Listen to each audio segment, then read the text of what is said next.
Hey everyone, Jason Morgan, Content Director, Fleet Equipment. Welcome to our virtual drive.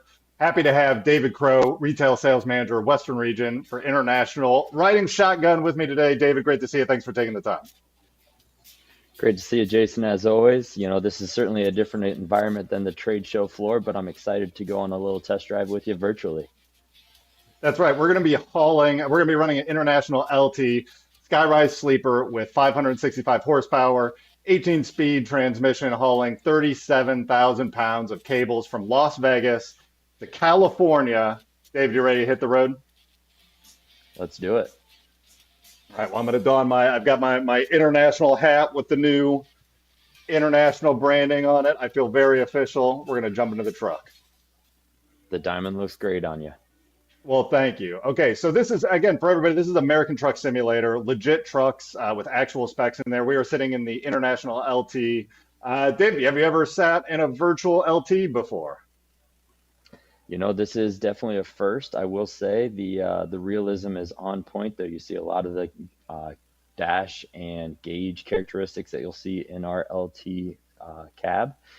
So it looks like the cluster is on point. Everything looks good. So I'm impressed so far. Okay, well, hopefully you stay impressed with my driving skills, so we will get rolling and head on out to California. Vegas is not as busy as it typically is, so we'll get started.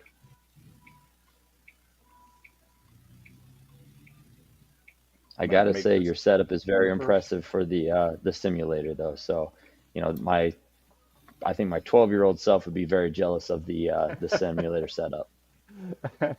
Clearly, I'm making my parents proud today by playing video games for my job. This is a lifelong dream.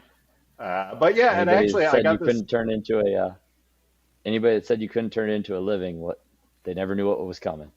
That's right. That's right. Well, and it's funny because I did. So, yeah, full disclosure, I am a nerd. Um, I do. I do enjoy some sim racing. But I got this because I don't get I got my CDL a couple years ago, and to be honest, I don't get a ton of time to get out in the road, and so.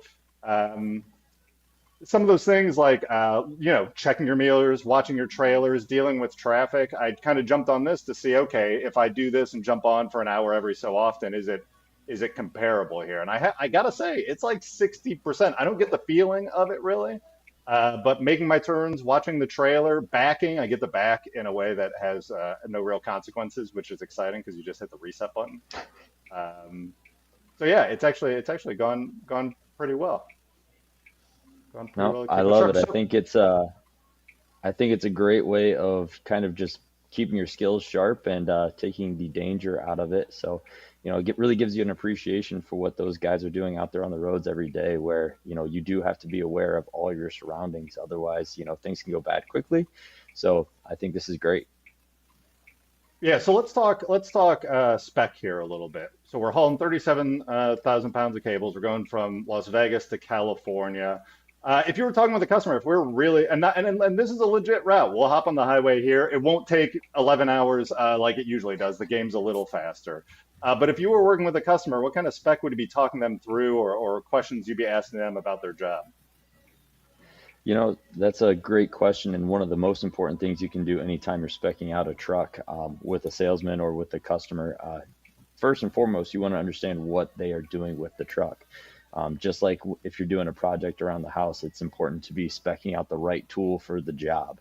And that's no different than when you are specing out a truck. And so, certainly looking at what type of trailer you're pulling, what type of routes you're running, what type of speeds you're going. All of those are really important factors that you need to take into consideration. So hauling 37,000 pounds of cable with a flatbed application, you're certainly more than adequately spec'd with a 565 horsepower, 18 speed setup here.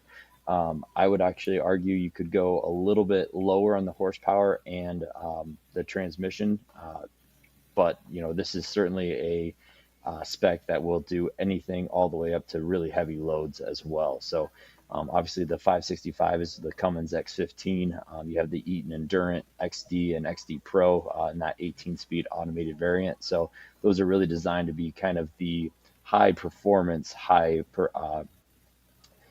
high extreme application setups there. Right. One of the things that we've seen and talked a lot about is the S13 powertrain as well. So internationally, you got the S13 powertrain, you got the T14. And you mentioned that we probably have too much, maybe a little too much horsepower for the application we're running in. I know right sizing the spec is a big conversation right now too. I think maybe there's some specking. Maybe misconceptions that I need all that power when you really don't. You're kind of burning efficiency. Are those conversations you're having with fleets regularly about specing the right amount of horsepower for their application? Absolutely. And that goes back, decades in terms of over specking. I can think back to when I used to work for Eaton.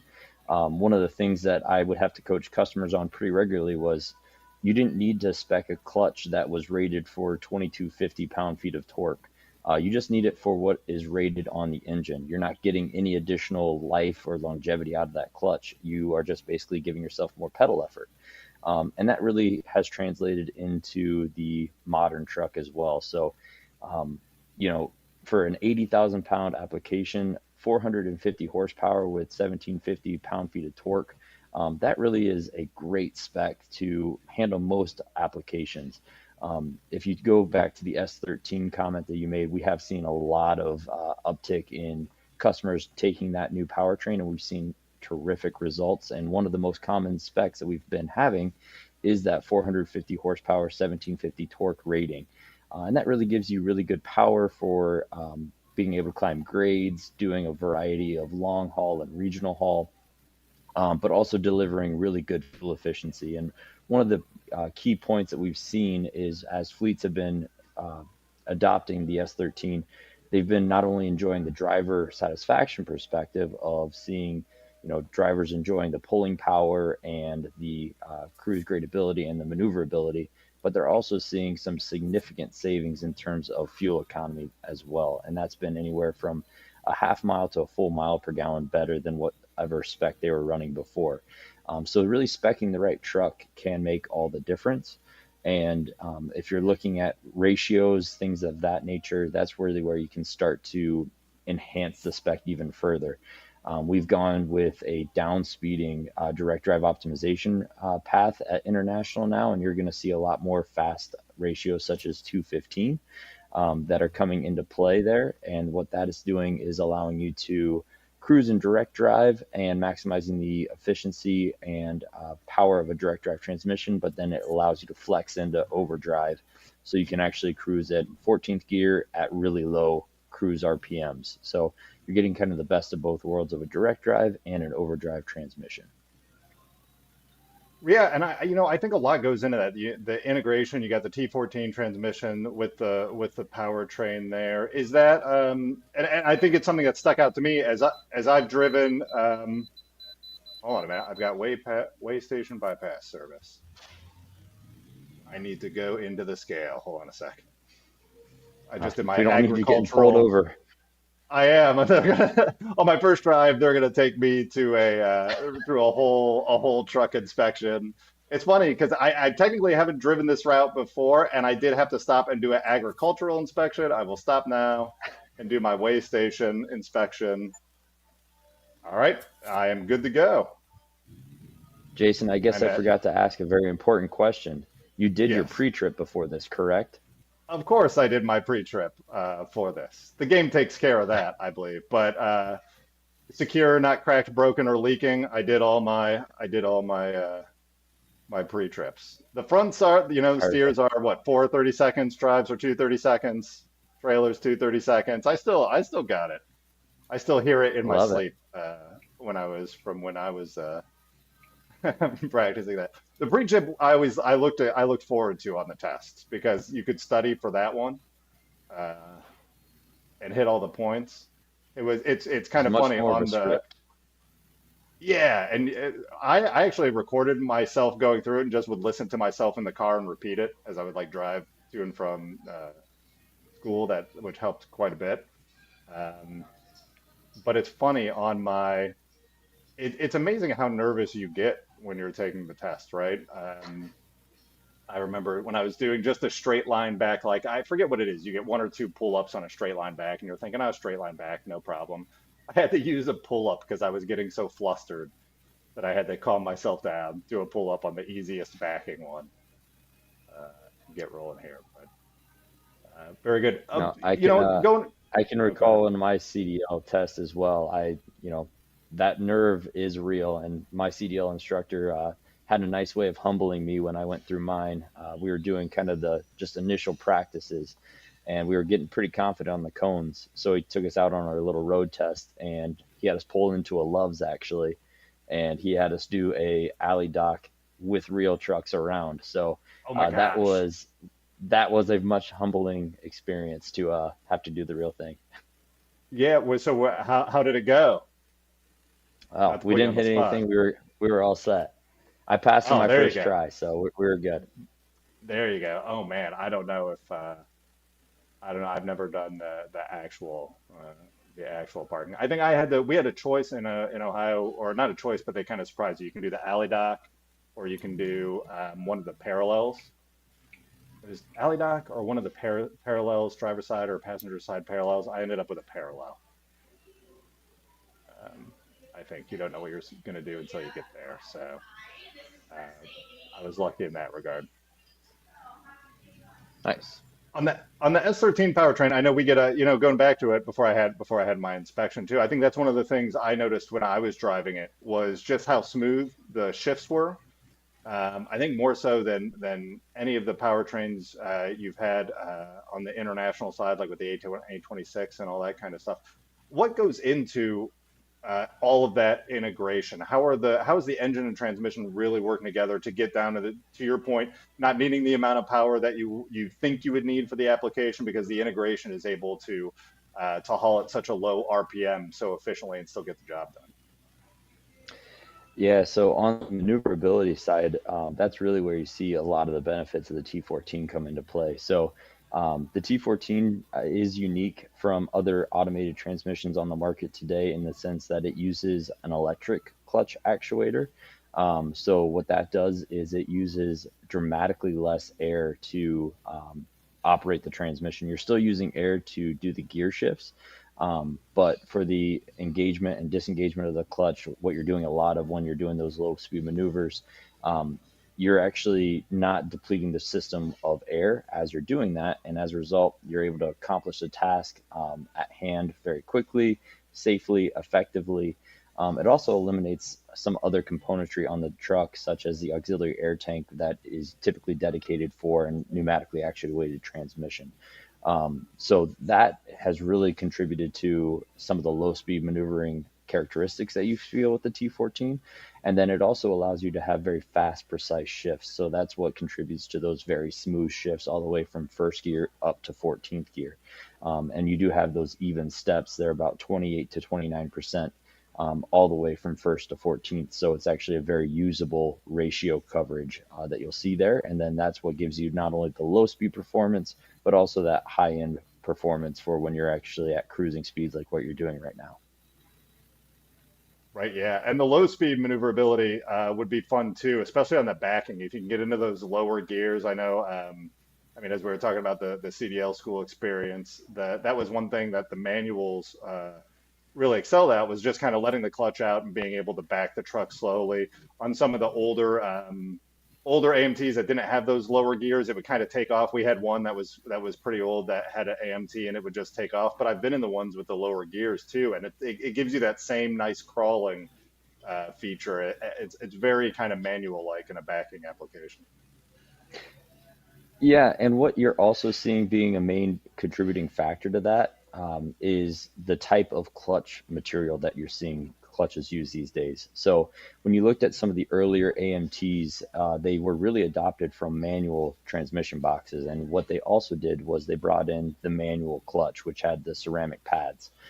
Ceramic is a very good material to be able to withstand a lot of heat and abuse, but it's very grabby by nature. So as you've seen new transmissions come out onto the market, and this is true of the other offerings that International has with the Eaton Endurant, as well as the Endurant XD, the T14, the iShift, the DT12, all of those use what we call an organic facing material. And what that has allowed for is a much smoother engagement. So you're seeing a lot better just initial vehicle movement with really any truck on the market today. That's not just unique to the T14. You're seeing a lot of those automated transmissions work much better than what they initially did. Similar with everything in technology, it just takes some time to kind of perfect things. But that was one of the biggest constraints limiting people from adopting the automated transmissions right out of the gate was, they felt like a rookie driver if they were slamming into kingpins or slamming into docks because they couldn't control that clutch engagement. Now with these improved clutches, you're seeing a lot more control around the docking space. Um, and one of the buttons that you're not going to see on this truck because you don't have the T14 in there, but we do actually have something called precision maneuvering mode with the T14, and that actually goes back to allowing you to almost mimic like a clutch pedal. So you can ease onto the throttle, and without the engine responding, you're able to creep the truck back those final 3 inches or back into a kingpin without slamming things. So it gives the driver even more confidence and control in those low speed situations. Right, very good. As we're getting out of Nevada here and we're getting into California, we're going to start hitting some elevation. What kind of specs do you look at if you're getting in the mountainous regions? What should fleets pay attention to when it comes to efficiently hauling in elevations? Yeah, so really, if you're trying to give performance, you don't want to aggressively spec for the rear axle ratio. So when it comes to like a flatbedder, we've seen a lot of 228s be applied there. That gives a pretty good amount of performance at that cruise gradability level. Dry vans are typically more a little bit around that 215 ratio. Um, but really, you just allow the truck to do the work. And what you can also take advantage of is some of the predictive cruise control functionalities. And that's things like gaining a little speed before a hill so that you can actually maintain your momentum a little bit more. You can then utilize the backside of the grade to do what we call eco coast, where you are neutralizing the transmission, dropping those engine RPMs down to idle so that you can go down a hill and be able to save fuel. So really taking advantage of some of the features that just weren't really possible if you go back 10, 15 years ago. So a lot of the work of managing that elevation is done by the powertrain setup itself. One thing that is nice on the International chassis is it comes standard with our N2 over-the-air device. That has a Mhm. 5-year subscription that is just included in the price of the vehicle. But with that telematics device, that gives you the ability for predictive cruise control functionality. So it can really see what kind of hills and grades are coming up before you even get to them. Um, the other thing to kind of take into consideration, this goes back to kind of when we were talking about the spec, but looking at what kind of trailer you're also hauling can factor into the spec there as well. So we're in a Skyrise Sleeper right now, but if we were really specing this out for a flatbed application, we might really be looking at something more with a mid-roof sleeper, Right. something to really emphasize a better aerodynamic profile rather than having that super tall hole being punched through the air. Right, for sure. Let's dive into the sleeper because I am sitting in one of the largest that International offers. What are some of those driver comfort features of the sleeper that fleets are really taking a long look at? Yep. So we have a variety of options depending on how extravagant the fleet wants to spec out the truck, or for your owner operators if they want all the bells and whistles. But some really nice features that we have in there are we have the new flip up bunk available in the sleeper. So it gives you a little bit extra headroom. So if you are just a solo driver out on the road, you can flip that up, have a little bit of extra headspace, or that can be good storage. There is extra insulation in the cab as well. It helps you maintain good cab temperature and sound quality. So we've come a long way in terms of you're not hearing a lot of road noise, and when you're sleeping, you're not hearing a lot of those external factors. There's also factory installed APU and EAPU systems. So if you wanted to limit how much you're idling that truck, we also have auto start and stop features, so you can maintain good temperature for the driver on those breaks and rest times. Yeah, how are fleets looking at those driver specs? Oftentimes, even from a driver point of view, that spec for a fleet truck can get minimal. But are you seeing more fleets look at driver comfort features as retention, or uh, even just kind of perks for driving with them? Yeah, definitely. It's no secret that the driver market out there, just like the technician market, is very competitive. Fleets are really doing whatever they can to maintain their driver pool because it's almost more expensive to have to hire a new driver than having a truck sitting empty. Obviously, you don't want to have either one of those things happen, but you're seeing that truck specs are certainly one of the tools that fleets are able to utilize to maintain those drivers. Um, and so the nicer the truck, the more likely the drivers are to take care of them, as well as the more pride they might feel in actually driving that truck. So that's something we strive for at International is to have a really good quality product that drivers are going to want to ask their fleets to spec in.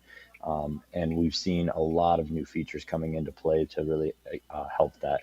And if you look at kind of the next level of that is for the fleet in terms of safety, there's a lot of things that fleets are now starting to do to try and mitigate any potential concerns or dangers really out on the roads. And so they're really starting to overspec for the safety to protect themselves, protect the drivers, protect those that are on the roads with the drivers. And really, you're trying to also mitigate how many potential nuclear verdict opportunities that can present themselves for fleets as well. So you're seeing a lot of safety come into play. And at the end of the day, that's what we all really want is for the driver to be able to get home to their family and be able to accomplish job without any major incidents. Right, for sure. Are there any, so especially on the advanced safety systems, are there any of those standout features? Obviously, you'd already kind of mentioned adaptive and adaptive cruise, which can be a feature. There's often automatic braking at various levels, steering hold, anything like that that is really top of mind for fleets today that stands out? Yep. Yeah. So we are offering Bendix Fusion 3.0. We also have Bendix Blind Spotter, Lane Keep Assist. We have pre-wire packages available for Lytix cameras, allowing for easy installation for fleets. We also have TPMS standards, so we can identify any times where we might be running a little bit low on tire pressure. Um, Mirror Eye is not quite available yet from the factory, but we do have a pre-wire and upfit available option. And there's other issue or other systems being researched right now, and that's part of the benefits of our new ownership company, Traton. That's really allowing us to look at the next generation of safety systems as well. Right. So, and one of those things you mentioned, the mirror too. That's the video system that replaces the mirrors, or could potentially replace the mirrors. Right. You get the video screens on the A pillars. You get high def cameras looking back. That kind of system. Yep, exactly. You're starting to slowly see more fleets that start to adopt that. It's certainly been a technology you want to make sure is ready to go before you really dive into it. But we're seeing more and more fleets take that step as a way to further enhance the aerodynamic profile of the vehicle. So it's just one more step that you can explore to be able to get better fuel economy. Right. Well, I am making a giant hairpin turn here. I am still en route, by the way. I did not get lost, and we I are. was gonna ask. I didn't realize we were doing some off-roading here. That's the, you know what, and that goes to navigation, right? That's the way the GPS took me. I assumed my company gave me a GPS that was set for trucks, but who knows? Because there was a little bit of a dirt road scenario, but also not uncommon for fleet deliveries as well. You get out in some remote places. Absolutely. All right, well, let me just roll into here, make this delivery, and then we will be on our way. Oh, it looks like an electric truck company, maybe even. They're putting out some electric infrastructure, something we've been talking a lot about as well. Oh yeah, especially out there in California, that's one thing we can't get enough of at this point. So I think that's maybe for a video of it another time. I think so. Well, David, thanks for joining me on the drive. I learned a ton about truck spec. It was great having you ride shotgun. Let's go on a drive again soon. Absolutely. I might even trust you to be behind